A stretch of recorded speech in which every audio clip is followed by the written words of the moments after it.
Hello, fraction ഫോമിനെ decimal form ആക്കുന്നത് നോക്കിയാണ്ടേ. ഇപ്പോൾ 1/10 ആണെങ്കിൽ നമ്മൾ എങ്ങനെയാണ് എഴുതുന്നത്?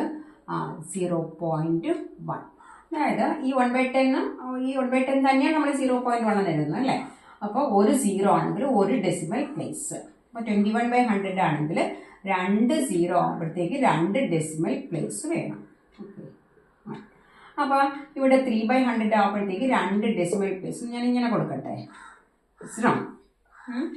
അപ്പോൾ നമുക്കൊരു കാര്യം, നമുക്ക് 3നെ 100 ഡിവൈഡ് ചെയ്ത് നോക്കാം. ഓക്കെ, അപ്പോൾ 3 സ്മാൾ ആകുമ്പോഴത്തേക്ക് നമുക്ക് 100 എടുക്കാൻ പറ്റത്തില്ല. 0ക്ക് 0 × 100 0 ആണ്, 3 തന്നെ കിട്ടും. ഇനി 3 മീൻസ് 3.00 കൊടുക്കാം. ഒരു 0 റൗണ്ടൊന്നും കൊടുക്കാം, കുഴപ്പമൊന്നുമില്ല കേട്ടോ. അപ്പോൾ ഇനി ഡെസിമൽ പോയിന്റിന് ഇവിടെ കൊടുത്തിട്ട് അടുത്ത 0 ബ്രിങ് ഡൗൺ ചെയ്താൽ 30 സ്മോൾ ആണ്. അപ്പോൾ ഈ ബ്രിങ് ഡൗൺ ചെയ്ത് കഴിഞ്ഞ് സ്മോൾ ആയാലും നമുക്ക് ഇവിടെ നിന്ന് 100 എടുക്കാൻ പറ്റുന്നത്. We have to put a 0 in the quotient. Okay, ഇവിടെ വീണ്ടും വേണമെങ്കിൽ ഒരു സ്റ്റെപ്പ് കൂടെ കൊടുക്കാം, എഴുതുന്നില്ല. ഓക്കെ, അടുത്തത് അപ്പോൾ ഈ 0 കൊടുത്തിട്ട് അടുത്ത ഡിജിറ്റ് ബ്രിങ് ഡൗൺ ചെയ്യാം. ഇനി how many hundreds are in 300? Okay, 300. Okay, അപ്പോൾ 0 വേണ്ട. അപ്പോൾ ഇതൊക്കെ എന്ന് വെച്ചാൽ ഡിവിഷൻ ബൈ 10 100,000 ആണ് കേട്ടോ. അപ്പോഴത്തേക്ക് നമ്മുടെ കറക്റ്റ് ആൻസർ 0.03 ആണ് കറക്റ്റ് ആൻസർ.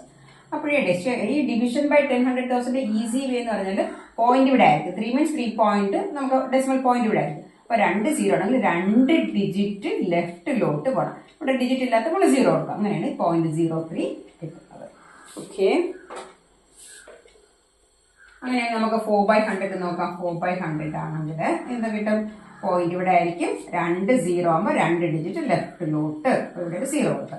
0.4 ഇവിടെ പോയിന്റ് കൊടുക്കുക, 0.04. ഇനിയിപ്പം 4/1000 ആണെങ്കിലോ, 1000 ആണെങ്കിൽ 3 0 ഉണ്ട്. അപ്പം നമ്മൾ 0.400 അല്ല കൊടുക്കുന്നത്.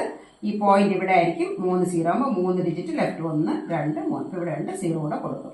0.004. എത്ര 0 ഉണ്ടോ അത്രയും ഡെസിമൽ പ്ലേസസ് വേണം. പക്ഷേ 4.400 കൊടുത്താൽ റോങ് ആണ്. അപ്പം നമ്മൾ 4,1000 ഡിവൈഡ് ചെയ്ത് നമുക്ക് ഈ ആൻസറാണ് കിട്ടുന്നത്. ഓക്കെ.